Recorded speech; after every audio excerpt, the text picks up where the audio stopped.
Hello! J'espère que vous allez bien. Dernièrement, on a parlé de solitude sur le podcast et j'avais envie de revenir avec un point que j'ai rapidement abordé dans cet épisode. Si vous ne l'avez pas encore écouté, je vous conseille d'aller y jeter un œil avant d'écouter celui-ci. Ça prendra plus de sens en tout cas si vous l'écoutez avant celui-ci. Dans cet épisode, je voulais mettre en avant le fait de se suffire à soi-même. Pour la première fois depuis plus de 2 ans, je me suis retrouvée seule pendant toute une semaine. Pour être honnête avec vous, au début j'étais réticente à l'idée de rester seule pendant tout ce temps. J'avais peur de me sentir seule. J'avais aussi peur de devoir me défaire de certaines habitudes qu'on faisait à deux, et j'avais peur de ne pas savoir quoi faire seule. Ce qui est assez bête, puisque pendant des années, j'ai été seule et j'ai toujours su m'occuper. J'ai toujours fait des tas de choses. Je n'ai jamais su m'arrêter. Et là, bizarrement, je m'en sentais plus capable.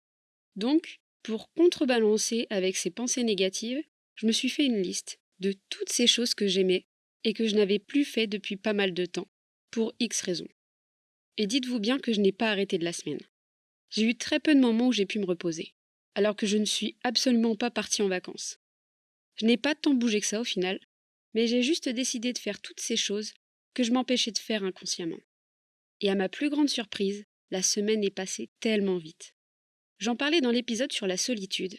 J'ai eu une période où j'étais très indépendante, puis j'ai eu une autre période où c'était tout l'inverse, où j'étais dépendante des autres. Et puis avec le Covid, l'anxiété sociale s'est peu à peu installée, ce qui a fait que je me suis de nouveau renfermée sur moi-même, dans mon petit cocon. Le Covid est arrivé en 2020, et dites-vous bien que cette anxiété sociale commence seulement à disparaître alors qu'on est début 2023.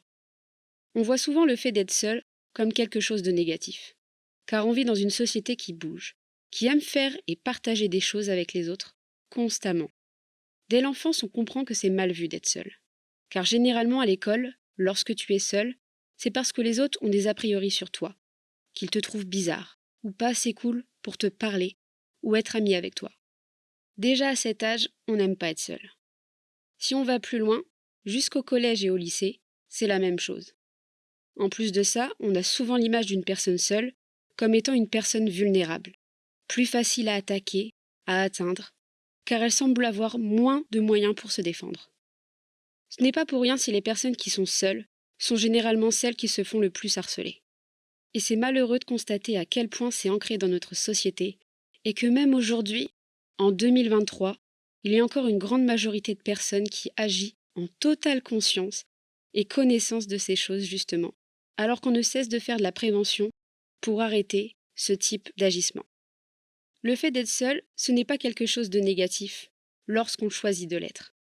Et oui, ça peut en surprendre plus d'un, mais il y a des tas de personnes qui préfèrent 100 fois être seules plutôt que d'être accompagnées. Être seul et pouvoir se suffire à soi-même, ça peut être tellement bénéfique. Par exemple, ça permet de prendre le temps de s'écouter, de savoir ce qui nous ferait vraiment plaisir et d'essayer d'entreprendre de nouvelles choses. Ça permet de faire le tri et le vide dans sa tête. Et puis, même si on est seul, ça ne veut pas dire qu'on ne s'intéresse pas aux autres. Au contraire, pour ma part, je trouve que lorsque je suis seule, je suis plus tranquille, si on peut dire ça comme ça. J'ai plus de facilité pour me vider l'esprit, et dans ces moments-là, j'aime bien m'intéresser aux autres. Ça passe par lire ou écouter des témoignages. J'aime apprendre des autres, mais ça ne veut pas dire pour autant que je dois forcément être avec les autres pour pouvoir le faire. Quand j'enregistre cet épisode de podcast, je suis seule. Même si je m'adresse à vous, je suis seule chez moi, car j'aime avoir ce moment-là pour enregistrer. Ça me fait du bien. Pourtant, il y a des tas de personnes qui ont du mal à avoir ce genre de moment seules. Des personnes qui ne peuvent pas se passer des autres. Et c'est quelque chose que je peux totalement comprendre, puisque j'ai eu une période où j'étais comme ça. Et je peux vous dire que sur du long terme, ça ne m'apporte pas que du bon. Si vous souffrez de dépendance affective, ou si vous en ressentez des symptômes, je vous conseillerais d'en parler, soit à des amis ou à des membres de votre famille.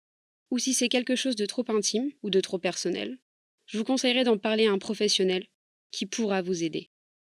Car oui, j'en ai souffert, et c'est un sentiment qui revient encore parfois, même si je vais mieux. J'ai la sensation que c'est quelque chose qui sera toujours là, quelque part en moi. Et ce n'est pas facile de gérer ce sentiment de solitude, qu'il s'agisse de dépendance affective ou d'anxiété sociale. Ce n'est pas la même chose, et pourtant j'ai l'impression qu'ils agissent de la même manière chez moi en tout cas. Bref, si vous avez le moindre doute, n'hésitez pas à en parler, c'est important.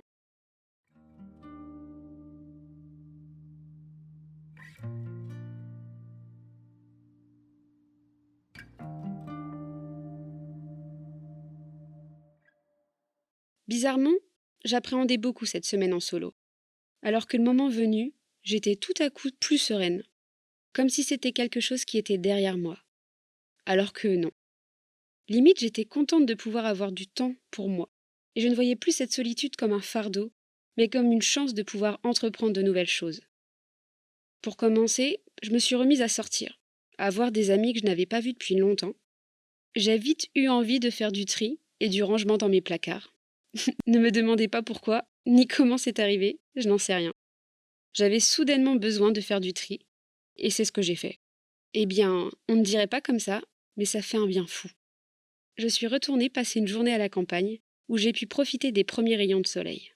Quand ça fait des mois qu'il fait gris, je peux vous dire que voir le soleil, ça fait plaisir et ça fait du bien au moral.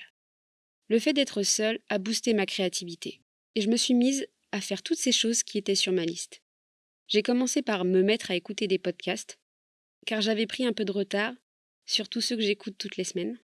On ne dirait pas comme ça, mais écouter les autres parler, peu importe le sujet qu'il soit, ça peut être de leur ressenti face à ce qui se passe dans leur vie en ce moment, eh bien ça m'aide, moi aussi, à y voir plus clair dans la mienne.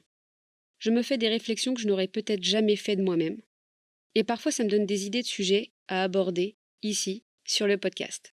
Je trouve que le format podcast se démocratise de plus en plus, et pourtant il reste beaucoup trop sous-coté de la part d'une grande majorité de personnes qui restent fixées sur ces a priori, et je trouve ça un peu dommage, car on a tous à apprendre des autres, sans que ce soit fait sous forme de morale.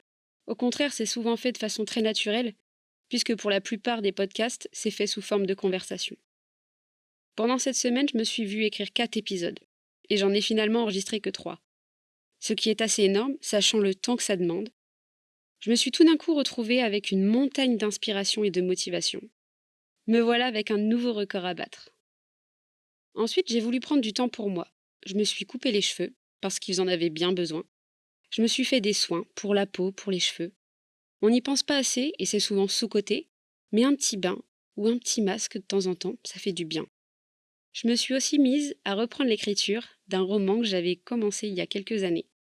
J'ai toujours aimé écrire. Aujourd'hui, j'écris des podcasts, mais si on remonte du plus loin que je me souvienne, j'écrivais déjà en CM2, pendant les cours. Oui, oui, j'assume. À cette époque, j'avais commencé une nouvelle qui avait comme personnages principaux des chiens. Oui, des chiens. Je ne sais même plus de quoi ça parlait exactement, mais je sais que je m'étais pas mal inspirée des 101 dalmatiens. Et le truc, c'est qu'en cours, je m'ennuyais pas mal. Donc il m'arrivait parfois d'écrire la suite de mon histoire sur mon cahier. Avec le recul, je me rends compte à quel point c'était inapproprié de faire ça en classe, mais c'est quelque chose qui m'animait tellement que j'avais envie d'écrire tout le temps. C'était plus fort que moi. Après ça, je me suis mise à la poésie, un court instant. Et puis lorsque j'ai connu mes premières ruptures amoureuses, j'ai commencé à retranscrire ce que je ressentais dans mes textes. Bref, tout ça pour vous dire que ça a toujours fait partie de moi. Et ce n'est pas si anodin que ça au final, si j'écris des podcasts aujourd'hui. Croyez en vous, en vos rêves, en ce qui vous anime, car je trouve qu'il n'y a rien de plus beau qu'une personne qui se réalise à travers ses passions, à travers ses envies. Et personne ne pourra vous enlever ce plaisir-là, puisque c'est quelque chose que vous faites d'abord pour vous. Et c'est aussi une manière de se sentir mieux, finalement. Bon, j'ai une petite confidence à vous faire. Vous le savez, j'ai toujours aimé écrire. Et il est vrai que si j'avais un rêve que je souhaitais réaliser avant de mourir, ce serait d'écrire ce livre que j'ai commencé il y a tant d'années. J'espère pouvoir un jour y arriver. Qui sait? Tout est possible à qui rêve, ose, travaille et n'abandonne jamais. Oui, c'est la citation de Xavier Dolan. Et oui, j'aime bien me la répéter, car elle résonne en moi. Je la trouve vraie et très juste, cette citation. Et si ça peut aussi vous faire du bien de l'entendre, alors je n'hésiterai pas à la citer à chaque épisode s'il le faut. Si j'ai autant eu cette envie de me remettre à écrire, c'est parce que pendant cette semaine en solo, je me suis remise à lire. Chose que je n'avais pas faite depuis 2 ans, finalement. Comment le temps passe vite. Alors que j'ai toujours aimé ça à lire. mais ces dernières années, je n'avais pas forcément la tête à ça. Disons que quand je lisais généralement, c'est quand je pouvais me poser tranquille au soleil dans le jardin chez mes parents. Quand tu habites en ville et qu'il fait gris la plupart du temps, ça ne donne pas forcément envie de s'y remettre. Donc je me suis dit que j'allais changer cette habitude que j'avais eue depuis des années. Et puis parce que ça me manquait un peu de lire. Ce qui m'a mis la puce à l'oreille, ça a été de voir un reportage sur YouTube concernant l'effet BookTok. Alors vous allez me dire, mais Elisa, c'est quoi l'effet BookTok? Eh bien, depuis que l'application TikTok ne cesse d'agrandir son contenu et sa communauté, eh bien, un hashtag, ou plutôt une tendance, est apparu et a révolutionné le monde de la littérature. Je vous explique. Pour le dire plus grossièrement, il y a un tas de personnes, qui sont plus fréquemment des femmes, qui font des revues sur des livres qu'elles ont lus et qu'elles recommandent ou non. Et toutes ces vidéos sont référencées via le hashtag BookTok, qu'on retrouve aussi sur Instagram et YouTube. Pour vous dire à quel point ça a révolutionné l'industrie de la littérature, eh bien des livres qui ont été publiés il y a quelques années et qui n'ont pas eu le succès espéré, eh bien ces mêmes livres ont vu leur nombre de ventes exploser en 2022-2023. Et la raison de ce succès si soudain, c'est le hashtag BookTok. Puisqu'en recommandant ces livres, des milliers de personnes qui sont passées à côté des années plus tôt ont finalement décidé de lire ces livres, et c'est comme ça que les ventes ont explosé. Je trouvais ça fou de constater à quel point TikTok pouvait faire basculer des vies du jour au lendemain. Donc j'ai voulu y jeter un œil, parce que oui, j'avoue, je suis assez curieuse. Et si certains de ces livres ont vu leur nombre de ventes exploser, c'est bien qu'ils en valaient la peine, non? Alors je me suis mise, moi aussi, à faire ces petites recherches sur le BookTok. Et j'ai fini par faire ma petite sélection. J'en suis à avoir lu 3 livres en un mois. Évidemment, il y en a que j'ai plus aimé que d'autres. Mais au final, en plus de tout ce que l'histoire racontée m'apporte, ça fait aussi quand même du bien de se poser et de mettre son cerveau sur pause. Si je peux vous recommander un livre qui, selon moi, vaut vraiment le coup d'être lu, c'est le livre Tout le bleu du ciel de Melissa d'Acosta. Ça raconte l'histoire d'un jeune homme qui vient d'apprendre qu'il souffrait d'un Alzheimer précoce et qui décide de finir les derniers mois de sa vie loin de ses proches, loin des hôpitaux, pour ne pas leur faire endurer la maladie et pour qu'il garde une bonne image de lui. Et c'est comme ça que sur un coup de tête, il va partir en van, explorer les Pyrénées. Il se passe des tas de choses, il va rencontrer des tas de gens, mais je ne vais pas vous spoiler l'histoire davantage. C'est un livre qui est très enrichissant, qui se veut un peu psychologique. On explore des tas de lieux de France dont on ne parle pas beaucoup, je trouve. Ça m'a limite donné envie de louer un van et de partir sur les traces d'Émile, le personnage principal. C'est un livre que j'ai retrouvé dans pas mal de top 10 des meilleures lectures de 2022, que j'ai vu passer sur BookTok justement, et ce fut une belle surprise. Comme quoi, il y a aussi du bon sur TikTok.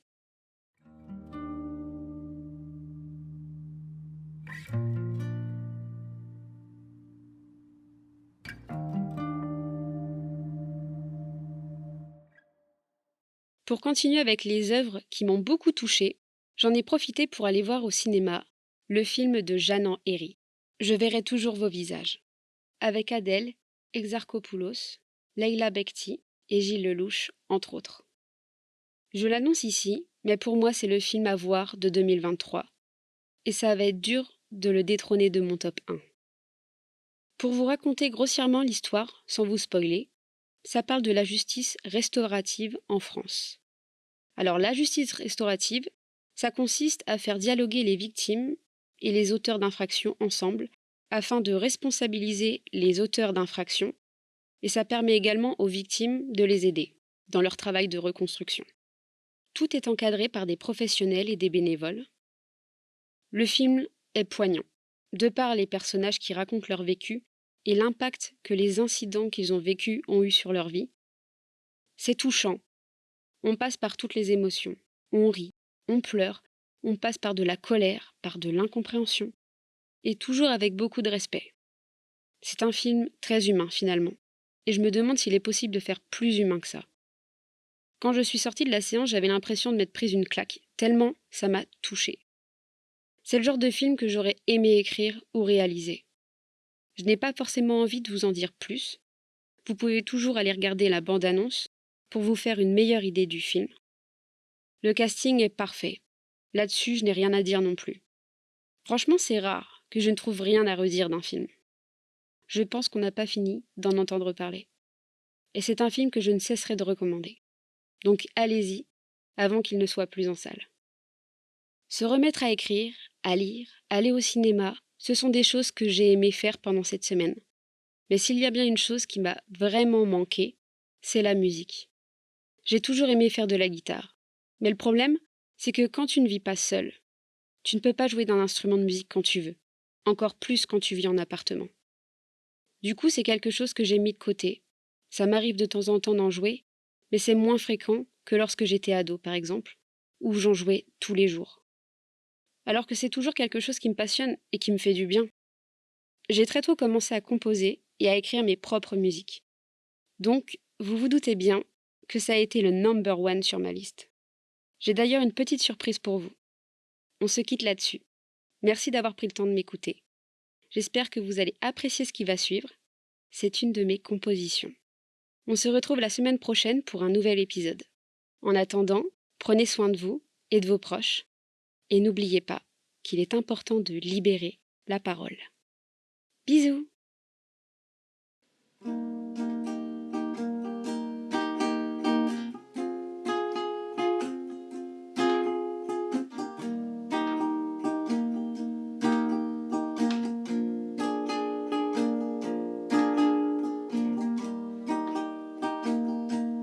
Please stay, don't go away. It's okay to be afraid. Things have changed, but don't fall.